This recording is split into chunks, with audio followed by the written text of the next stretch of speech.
Hello अनि नमस्ते तपाईहरु सबैजनालाई स्वागत छ मेरो यस च्यानल साउथ कोरिया अपडेटमा। अनि यस च्यानलमा म प्राय चाहिँ कोरियाको बारेमा अपडेटहरु दिने गर्दछु, नयाँ नयाँ न्यूजहरु भन्ने गर्दछु, भिजाहरुको बारेमा, ईपीएचको बारेमा, स्टुडेन्ट भिजाको बारेमा, डकुमेन्ट्सको बारेमा भन्ने गर्दछु।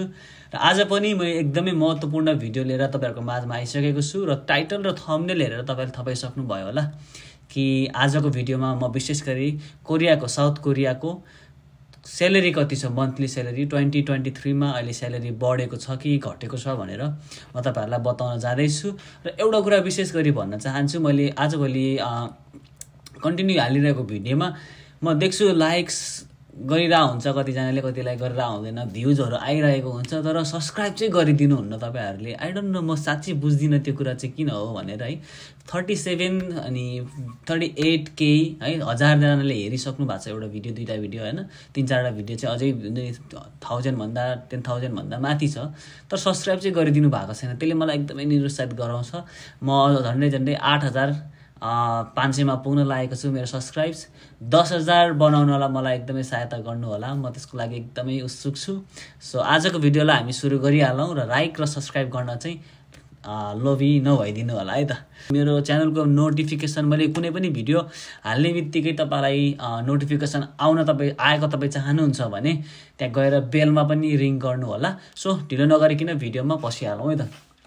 सो योचोटि धेरैजनाले मलाई सोधिराख्नु भएको थियो साउथ कोरियाको स्यालेरी कति छ, योचोटि 2023 मा स्यालेरी बढेको छ कि छैन, घटेको छ कि कस्तो छ, स्टुडेन्टहरुलाई गाह्रो हुन्छ कि हुँदैन, अनि त्यसपछि वर्करहरुको कतिको स्यालेरी हुन्छ, के छ कस्तो छ भनेर सोधिराख्नु भएको थियो नि। आज चाहिँ म तपाईहरुको लागि किन यो भिडियो नबनाऊ भनेर मैले रिसर्च गरेर यो भिडियो लिएर आएको छु। सो म तपाईहरुलाई सिधै मेरो स्क्रिनमा लान्छु। So let's start.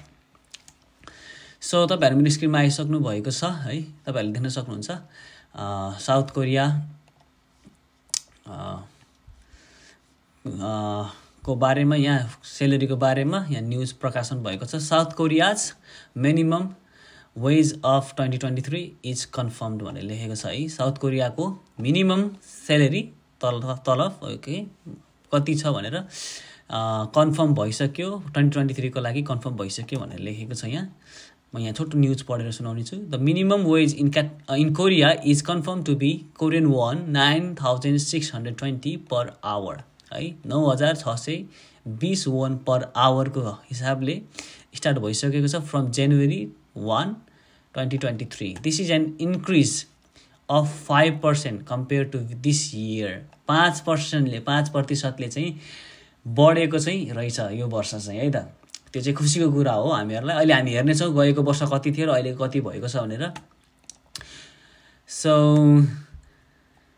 During the meeting है, त्यहाँ अब मिटिङ, यसको लागि मिटिङ बसेको थियो। Meeting the worker committee proposed Korean 10,080 while the cooperation committee proposed Korean won 9,330 as minimum hourly wage है त। कामको विभागले चाहिँ खास अब स्यालेरी कति हुन्छ नि, वर्करको कमिटीहरुले चाहिँ अब दबाब दिँदै उनीहरुले चाहिँ 10,000 वॉन पर घण्टाको लागि राख्नु भनेर उनीहरुले चाहिँ एउटा दबाब दिएको चाहिँ प्रस्ताव राखेको थियो। तर फेरि कर्पोरेसनको कमिटीले चाहिँ के गर्यो भन्दाखेरि घटाएर 930 भनिरहेको थियो, तर अहिले मिलाएर है लास्टमा चाहिँ कन्फर्म चाहिँ के भयो भन्दाखेरि तपाईको 9620 मा तपाईको कन्फर्म गरेको छ यहाँ है। As both committee did not agree with each other, दुईटैले एउटा लेयरको लागि अग्री गरेन। The final call was the public service committee. So अनि त्यसपछि टोटल चाहिँ त्यति भयो। ल अब हामी हेर्ने छौं अर्को पेज हामी तपाईलाई देखाउँछु म तपाईलाई है त। 2023 यहाँ देख्न सक्नुहुन्छ 9620, गएको वर्ष 9160 थियो, त्यो भन्दा अगाडि 8720 थियो, तर अहिले चाहिँ बढेर भत्तै बढेर 5% ले बढेर चाहिँ 9620 भन्नाको मतलब 1 घण्टाको 900 वॉन भनौं न। सो हामी डिटेल हेर्ने छौं। म तपाईहरुलाई यहाँ मैले डाउनलोड गरेर राखेको छु, तपाईहरुलाई म देखाउने छु। सो यहाँ मैले डाउनलोड गरेर राखेको छु, तपाईहरुले मेरो स्क्रिनमा देख्न सक्नुहुन्छ। यो चाहिँ पब्लिश गरिएको अनाउन्समेन्ट हो। South Korea's minimum wage of 2023 है, नोटिस वर्क प्लेस अबभ 5 इम्प्लोइ, 5 जना भन्दा बेसी इम्प्लोइ भएको कम्पनीको कुराहरु गरेको छ यहाँ।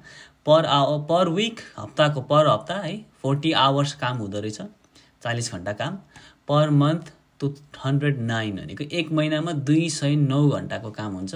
सो हामी हेरौँ आवर घण्टा र तलब वेज भनेको तलब है। फर्स्ट एक घण्टाको 9620 वन् है। एक दिनको डे एक दिनमा 8 घण्टा हुँदो रहेछ है, 8 घण्टा हुन्छ काम गर्ने आवर र तपाईँले एक्स्ट्रा पार्ट टाइम गर्न पाइन्छ है। त्यो चाहिँ अब हामी अहिले मिलाएर हेरौँला, त्यही अनुसारले पार्ट टाइम पनि तपाईँको यहाँ मिलाएर देखाइन्छ है। सो 8 घण्टा एक दिनको चाहिँ तपाईँको 76,960 भनेको मतलब 7,000 तपाईँको नेपाली 7,000 एक दिनको है। त्यसै गरी विक 40 आवर्स है, हप्तामा 40 hours 3,800 3 lakh okay 1 10 100,000 10 lakh okay 3,84,800 है। 3,84,800 वन् भनेको छ यहाँ। त्यसै गरी नाइट डिफरेन्सियल भनेको रात्रि भत्ता हो। यो रात्रि भत्तामा चाहिँ तपाईँ कति छ 4,810 वन् दिन्छ। त्यसै गरी ओभर टाइमको चाहिँ 14,430 वन्। र त्यसै गरी हेरौँ अर्को वर्क प्लेस बिलो 5 इम्प्लोइ भनेको छ, जहाँ चाहिँ तपाईँको 5 जनाभन्दा कम इम्प्लोइ छ र त्यहाँले धेरै काम गर्नुपर्छ तपाईँले। त्यहाँ दिनमा चाहिँ तपाईँको 8 घण्टा छ र तपाईँले चाहिँ जुन एक्स्ट्रा काम पनि गर्न पाउनुहुन्छ है, ओभर टाइम गर्न नि पाइन्छ, त्यो एउटा राम्रो कुरा हो। सो हामी हेरौँ घण्टाको कति छ, वेज कति छ है।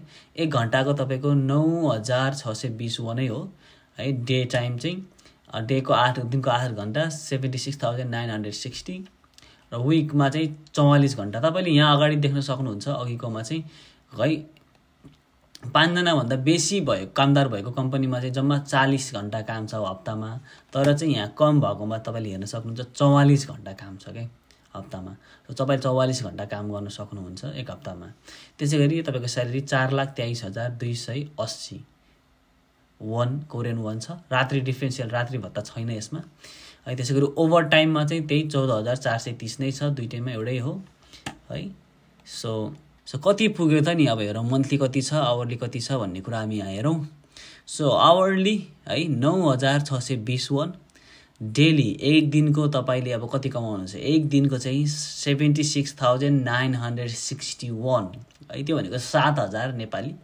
त्यसै गरी मन्थली भनेको 2,10,580 वन् है त, 2,10,580 वन्, त्यो भनेको नेपाली 2 लाख वन् हो है। अनि तपाईँले extra time part time extra time over time होइन नाइट सिफ्टको पनि गर्न सक्नुहुन्छ। स्पेसल्ली म्यानुफ्याक्चरमा आउनेहरूलाई चाहिँ त्यो बेटर छ क्या।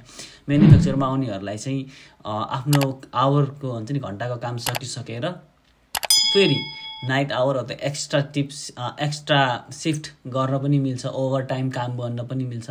तर एग्रिकल्चरहरू गर्नेहरूलाई चाहिँ राति काम गर्ने एउटा त्यति सजिलो हुँदैन, गाह्रो अप्ठ्यारो हुन्छ, किनकि फार्ममा गर्नुपर्ने कामहरू हुन्छ। सो त्यो चाहिँ यसो हेर्दाखेरि चाहिँ म्यानुफ्याक्चरमा काम गर्नेहरूलाई सजिलो छ, र स्टुडेन्टमा काम गर्नेहरूलाई पनि राम्रै छ यो पनि होइन। र अब त्यसै गरी पोल्ट्री फार्महरूको कुराहरू यताउता छ। सो तपाईँहरूले एक्स्ट्रा टाइम काम गर्नुभयो भने अझै बेटर हुन्छ, अझै स्यालेरी चाहिँ मजाले कमाउनुहुन्छ। यहाँ लेखिसकेको छ है 9,620 भनेको 900 नेपाली पर आवर हो, र एक्स्ट्रा टाइम गर्ने हुन्छन् नै है। यस्तो छ सिचुएसन। सो तपाईँहरूले बुझिसक्नुभयो होला। अब स्यालेरी एकदमै मजाले बढिसकेको छ, यो खुसीको खबर हो। तपाईँले इपिएसको लागि तयारी गर्दै हुनुहुन्छ भने अझै राम्रोसँग पढ्नुहोस्, राम्रो तयारी गर्नुहोस्। गएको समय फेल हुनुभएको थियो भने निराश नहुनुहोस् होइन। अनि स्टुडेन्टमा गर्दै हुनुहुन्छ भने सबैलाई म त्यही भन्छु क्या, एउटा कोरियामा आइसकेपछि तपाईँको लाइफ सेटल हुने नै हो क्या एकदमै राम्रोसँग। तर यो मेहनत गर्ने फेज हो होइन, मेहनत गर्ने फेजमा मेहनत गरौँ। कोरियन भाषा इम्पोसिबल त होइन नि त, हामीले गर्न सक्ने सबै कुराहरू गर्न सकिन्छ। फेल हुने कुराहरू बेग्लै छ पाटो होइन, तर फेल भयो भन्दैमा गिभअप चाहिँ नगरौँ है। म तपाईँहरूलाई त्यही सल्लाह दिन चाहन्छु। गएको रिजल्ट तपाईँले हेरेर थाहा पाउनु भयो होला, म्यानुफ्याक्चरमा कति कम नम्बरमा पनि कति धेरै पास भएका कुराहरू छ त्यहाँ है, धेरैलाई लिएको छ। र अब यो 2023 को लागि चाहिँ अझै धेरै कोटा खुलिरहेको छ। तपाईँहरूले अझै मेहनत गरेर पढ्नुहोस् है। अब तपाईँको इक्जाम आउँदैछ, एग्रिकल्चर गर्नेहरूको इक्जाम आउँदैछ है, तपाईँहरूले गर्नुहोस्, राम्रो गर्नुहोस्। म तपाईँहरू सबैजनालाई बेस्ट अफ लक भन्छु। एग्रिकल्चरको फेब्रुअरी 8मा इक्जाम छ जस्तो लागेको थियो मलाई है। फेब्रुअरीमा इक्जाम छ, फेब्रुअरी 1मा छ इक्जाम राम्रो गर्नुहोस् तपाईहरुले। त्यसैगरी म्यानुफ्याक्चरको लागि पर्खेर बस्नु भएकोले मलाई धेरैचोटी सोधिराख्नु भएको छ म्यानुफ्याक्चरको बारेमा भनिदिनुस् कहिले हो एक्जाम अनि कहिले हुन्छ अनाउन्समेन्ट भनेर। त्यो अनाउन्समेन्ट नआएसम्म मैले तपाईहरुलाई हावादारी भन्न मिल्दैन। म एकदमै कोसिस गर्दै छु रिसर्च गर्नलाई र अनाउन्समेन्ट आउने बित्तिकै म तपाईहरुलाई भन्ने नै छु। सो तपाईहरुलाई यो भिडियो मन परेमा र मेरो यस्तै भिडियोहरु र आउने अपकमिङ कुराको अपडेट पाउनको लागि तपाईले मेरो च्यानललाई सब्स्क्राइब गर्नुहोस् र बेल रिङ गर्नुहोस् र मलाई अझै उत्साह दिनुहोस्। अनि 10,000 सब्स्क्राइब चाहिँ पाउने मेरो एकदमै इच्छा छ है।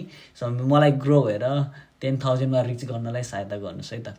सो यो भिडियो आज यति नै राख्छु। तपाईहरुलाई एकदमै हेल्पफुल भएको छ होला।